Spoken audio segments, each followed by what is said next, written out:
It's like, do you have problems tracking? I'm like, and I lost track.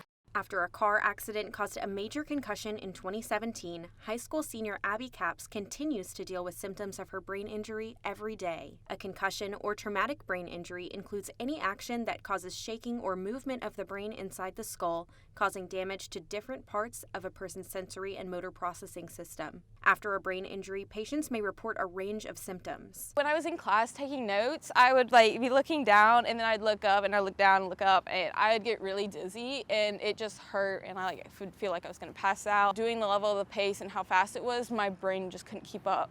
Abby's attention levels ranked in the 5th percentile, and her reading level was at the age of a 6-year-old. That's when Abby's physician referred her to a vision therapist, an optometrist that specializes in treating how the brain processes visual information.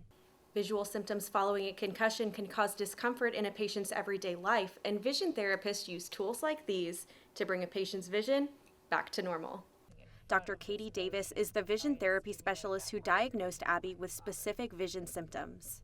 So we look to see how the eyes move, how the eyes team, and how the eyes focus. And those are the 3 main ways our brain collects visual information. And usually they really don't have anything to do with how well a person sees. Even if a patient has 20/20 vision, he or she may still have vision symptoms due to the brain not processing visual information correctly.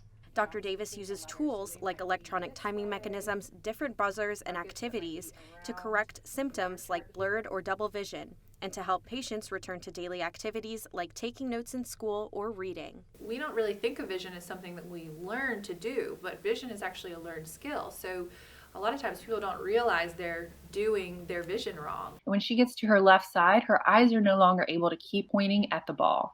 And you can imagine how disruptive that would be while you're trying to read. And so we have to select activities that show a patient how they're aiming their eyes incorrectly, for example, and then how to correct that. After graduating vision therapy, Abby's attention levels have greatly improved, and now she reads at the level of a 16-year-old.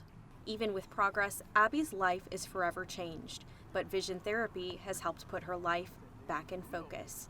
For Carolina News, I'm Madeline Stewart.